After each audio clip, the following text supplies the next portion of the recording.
Hello, hello, and happy holidays. I'm Matthew. Welcome to my Kentucky garden, where we are very fortunate to be filming outdoors on a slightly blustery day. We filmed another piece earlier and we had a strong angle of sun coming in, and now we're a bit shaded, but I think you'll see me just fine. I'm glad you're here. Welcome to the second episode in my holiday series on easy, elegant decor. These things work at home, of course. That's primarily my intention for the suggestions I've proposed for the holiday this year. However, I will say that if you're a professional, all of these things are ideas that I have done in rather lovely places, be them hotel lobbies or grand events. Gosh, I've probably even done them at some quite famous venues. The point is not that they're difficult, because they are not difficult. The point is that, particularly around holidays, time is limited, our vitality is limited, and there is absolutely no sense in spending it all just exhausting ourselves. We will not have more fun, and we will not love the party or our family any better if we have absolutely lost ourselves to the preparation. So I hope I encourage you not only to do things in your own way, but to do things smartly, efficiently, more bang for your buck. And I mean that both financially and in terms of your preparations. I always strive, and particularly the older I get, I strive to do things where if I have to do 1 or 2 or 3 steps, I get an exponential reward. I don't want to do 1 or 2 or 3 steps, and then 7 or 8 or 10 steps, and then 15 steps, and then on the 25th step I'm finally cleaning up. That's too much for the way we live today. And I also want to encourage you about traditions. I'm all for tradition. If you look at my content, look at my website and Instagram and all of that, you can tell I love tradition. But sometimes the best way to keep traditions alive, to extend them into not only now but the future, is to let them evolve with our lives. I say it is far better to adapt them to the ways we live and can truly enjoy them today, rather than saying, well, if I can't do it like we used to, we'll just throw it away altogether. For example, I am coming to grips in my adult life with the reality that the Christmases I knew in my maternal grandparents' house, for example, are not the Christmases that I have today. Why? Well, it's much easier to give an absolutely smashing celebration when you have a housekeeper taking care of the house, and you have someone that does all the pressing of your bed linens, table linens, even your socks and underwear, I dare say, in those days. Nothing escaped unpressed. You have someone to polish the silver. You have someone to organize the bar. You get the idea. My family has not lived that way in a very long time, and I imagine yours doesn't either. So in a world where I, in contrast, have to do things pretty much myself, I've had to accept it is not realistic to expect that I can live my life and have my other responsibilities and produce that kind of entertaining without help. That doesn't mean I don't want things to be lovely. I hope you do as well. So let me give you an idea. You see, I've got poinsettias here, and they are a controversial flower. Boy, I have known a lot of fancy florists who love to hate poinsettias. And I've always thought that was a bit short-sighted. Why? They are almost, no matter where you live now, in America certainly. If it's different in the UK or Europe, please let me know, because I would love to be aware of that. But at least in America, they are widely available, even at big box stores, kind of hardware stores, grocery stores. They're everywhere, even in very rural places where I've had to pull decor together in a pinch. I have been able to find poinsettias, and usually pretty good looking ones. They are affordable. Because they're a living plant, not a cut flower, if you take care of them, they will last and last and last through the season, so they're also a great value. As long as you place them in a place where they are not too sweltering hot, get burned from direct sunlight, and also not freezing cold. Probably not too far below 50 or 55 degrees Fahrenheit. Keep them away from heavy drafts, hot or cold. Keep them away from ripening fruit. And they'll last you from easily, say, Thanksgiving through New Year's, maybe much longer. You do have to water them. You do have to, make sure they're not molding or anything from overwater is often the problem with overzealous people who are not used to keeping houseplants, but then bring a lot of special things in for the holidays. But by and large, they're just terrific. So I'm going to show you an easy design, and I'm going to start with containers, as always, containers paired with a plant material, this case potted poinsettias. And if I need to fill in around the edges, I'm simply going to pull potted ivy literally off my baker's rack and tuck it around the edges. Let me show you the containers to start. The first one is this fabulous basket made of sticks. Now, to keep things simple, I'm not going to supplement this look with any kind of moss or additional liners or such. If you wanted to, you could fill every one of these gaps with moss in a most charmingly organic kind of cottagey fashion. That takes a lot of time, it takes a lot of moss, and I'm proposing easy, elegant things that you can actually do without making a tremendous mess either. Nothing is messier than moss. So, we are going to look at how you literally just drop poinsettias in here and then position them in your house to your pleasure. Also, I have these highly decorative reproduction Chinese foot baths. You might be charmed to see. They're upside down, but I'll try to show you. They're painted on the inside with carp and shrimp and crabs and such, but we're not going to see the inside for this purpose. I'm going to see how the smaller poinsettias fit in, and I might see how the big ones fit in too. I'm really hopeful that this pink will look great in here. Also, I want to show you, it's always good to have a pair, as you've heard me say. And like many of my pairs, I did not buy these together. But being out in the brocants and shops, you find things and you assemble them, $20 for this, $30 for that, and you've got a pair. Both of these have wooden stands, which is a helpful thing to look for, not just for this, but for other kinds of containers you might find, because you can use it with or without the stand, and it's an instant riser. So when might I want to use the stand? Well, let's say I want to put one of these on a buffet, and the table is wide enough to have food or flatware, whatever, on both sides. A little bit of extra height might be very helpful. So that is just one example, but you get the idea. Now, I want to give you a warning about poinsettias. I've told you the advantages of them. A disadvantage is they are highly poisonous. Keep them away from children and pets. If you have seniors that might have trouble with them, keep them away from those people too. I never ever want to be the cause of anyone having trouble with a plant material, and poinsettias will poison anyone that eats them. In fact, I have a dog who is sent away for me to film this today, and I will not keep these in the house after I demonstrate for you, because I will not risk any bits of the poinsettias falling on the floor, because she's a dog that likes to eat everything she finds. It is not worth the risk, so please, please be careful. So with that said, let's just give this a try. I picked these up from the greenhouse that supplies them to me, and the only thing I have done is take care of them for a few days to keep them looking beautiful. And you see, they have these supports around them, and I'm going to leave that. The only thing I will do, other than being sure they're watered, is I will look for any problematic dry bits or maybe soggy leaves that have fallen, such that it might cause a problem with rot.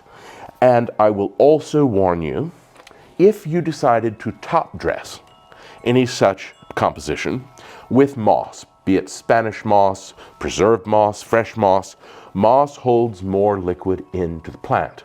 And if your sunlight is not bright enough, or your watering is too heavy, it doesn't matter if you have top dressed poinsettias or bulbs that you're forcing through the winter, that moisture held to the soil will easily mold and kill your plant.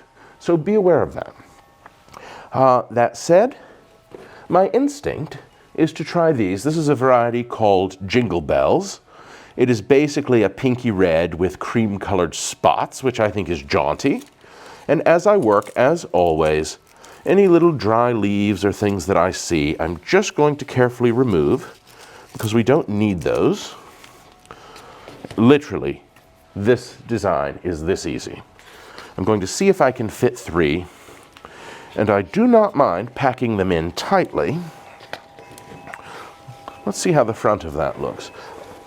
I do not mind packing them. Okay, these do not work perfectly. So let's see about this.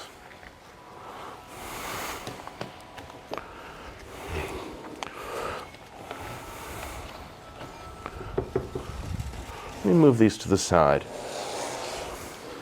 This is a lot more comfortable, but it is less than ideal because I really like to be able to put these in closely enough that they hold each other in place and you don't have to add anything at all to camouflage the edge. So let me put this aside and we will try one of the footbaths.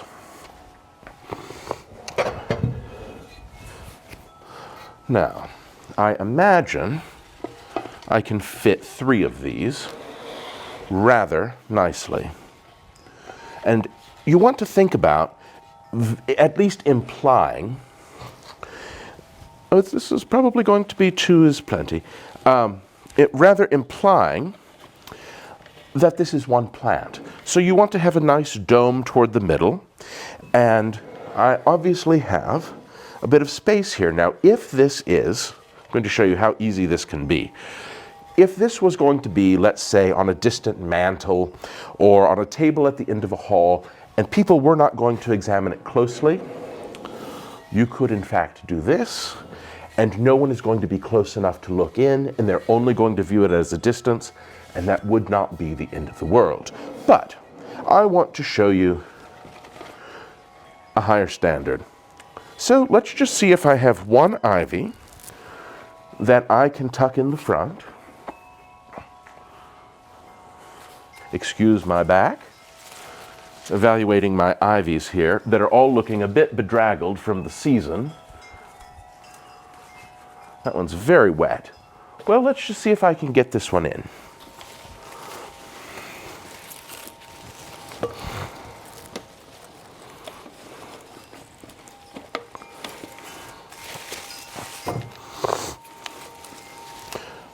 In this one, I cannot quite, but not to worry. I have other containers. So let me reorganize while I give you a couple of more examples first. You get the idea of this. This is beautiful. Let me show you how easily on the stand, I think this pink would be sensational. And this one is really big, vibrant poinsettia. One of these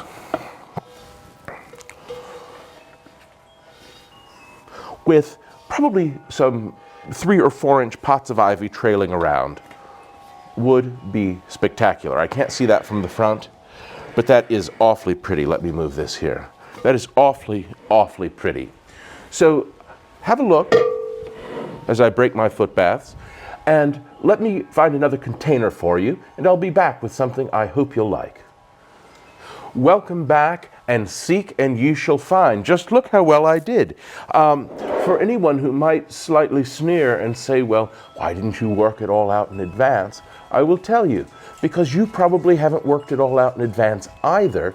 And I want to be always candid with you that when I do this sort of thing, I am just as limited by the sizes and colors that my greenhouse grows as you are when you go to buy something similar.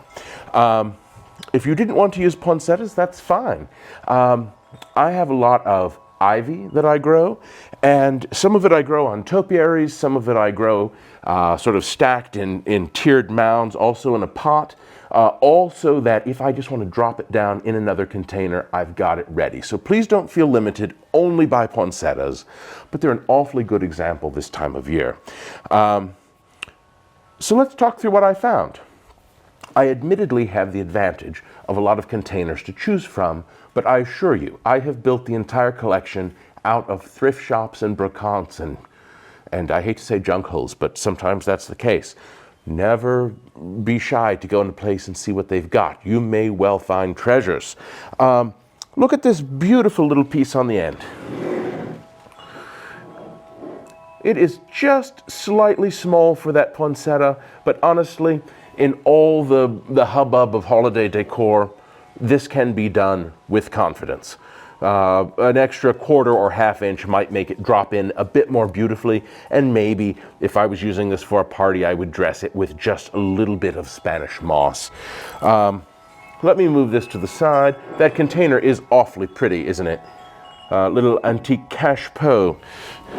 Now, if you took my hydrangea class, you recognize my beloved antique ice cream bucket. I always say, not only the character and the dimension of your container, but the color is all huge consideration for your design.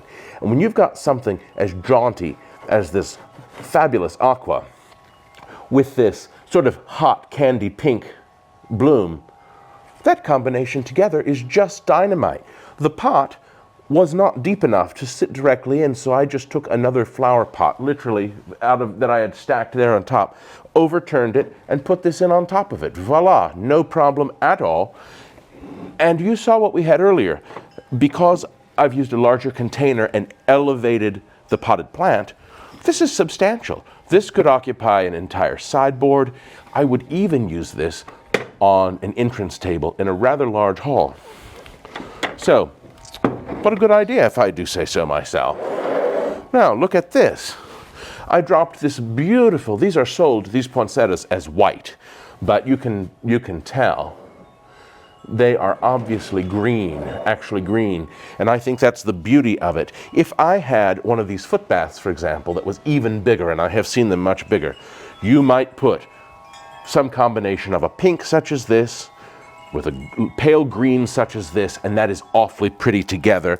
But what I found, literally just looking through my collection, was this old Lazzaroni tin for amaretti. It's a bit rusty, but it is authentic. It is in, original vintage condition.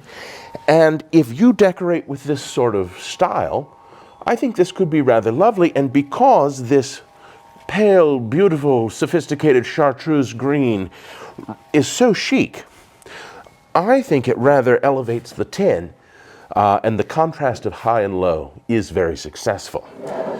Now, let's look at this composition. Look what I did. I coaxed just one pot of ivy with long laterals around one pink poinsettia in one of the foot baths on the stand.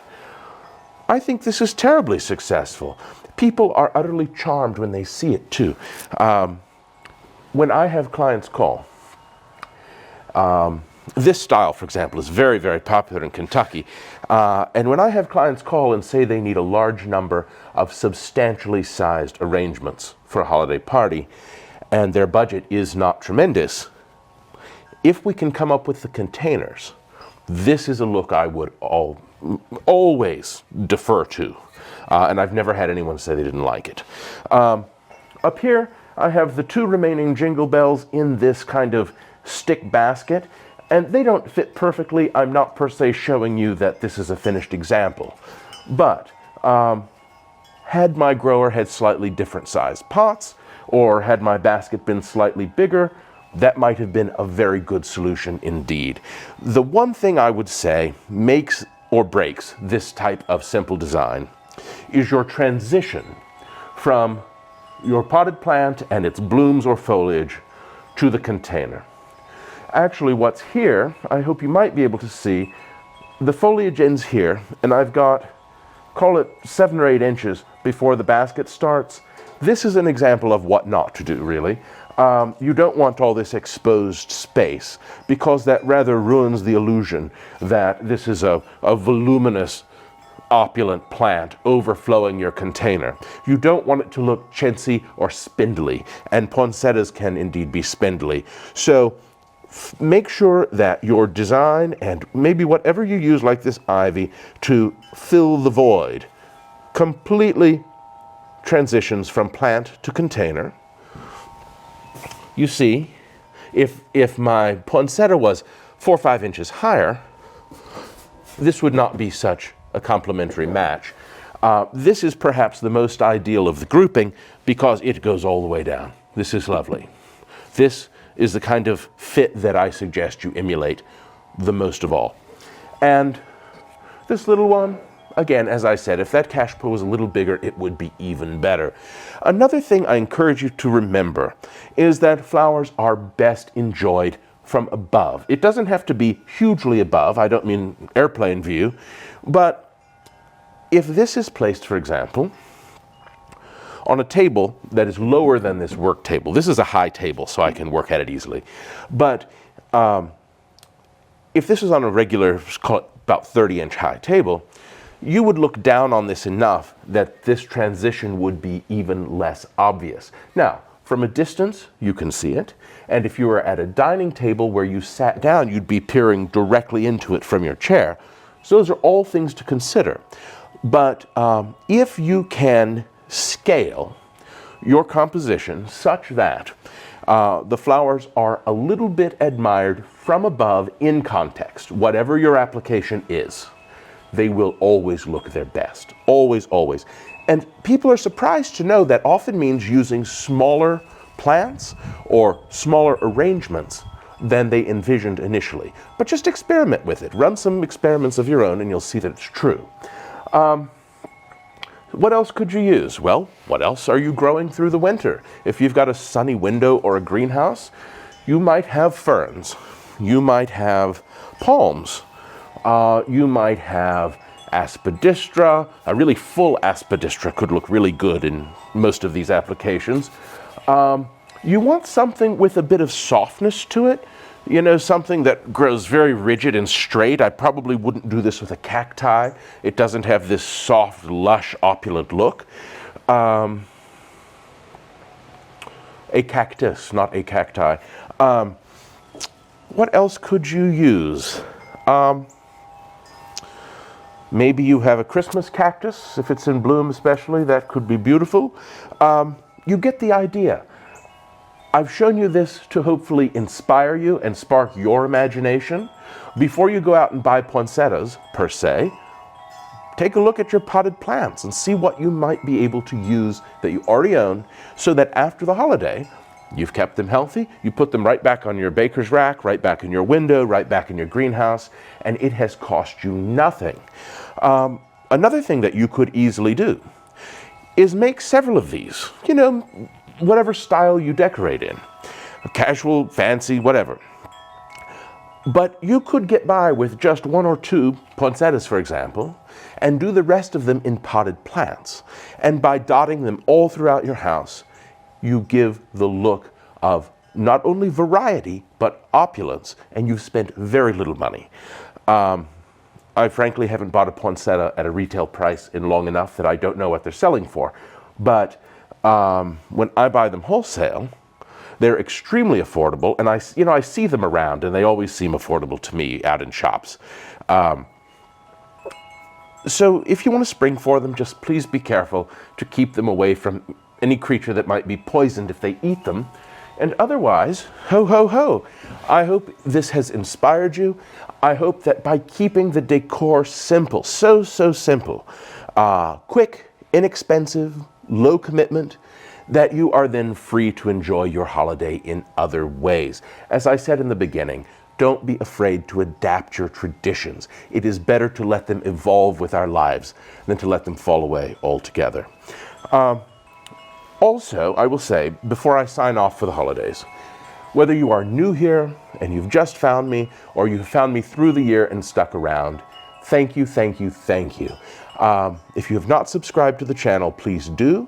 If you like this kind of content, of course, please click the like button and share this with friends who may find it helpful. What else? I'm on Instagram as M. Atherton Baber, Facebook M. Atherton Baber Studio-Workshop. And I look forward to seeing you in the new year. I've got quite a lot of exciting things planned, all sorts of things I want to teach you. Of course, recipes and so on. And if you are inspired to use the winter to learn some new skills, please do check out my website, mathertonbaber.com. Under the Learn Online tab, you can select all sorts of floristry classes which would stand you in good stead indeed for spring and summer floristry next year. You just simply purchase the class, it is sent to you on demand, and you not only learn at your own pace, but you can watch it as many times as you'd like thereafter. And if you want to know what students have to say after they've taken it, please do check out my Google reviews, check out my Instagram grid where I feature some of the student feedback, and of course my website. I have lots of quotes there as well. Thank you. Happy holidays, however you do or do not celebrate, and I'll see you on the other side.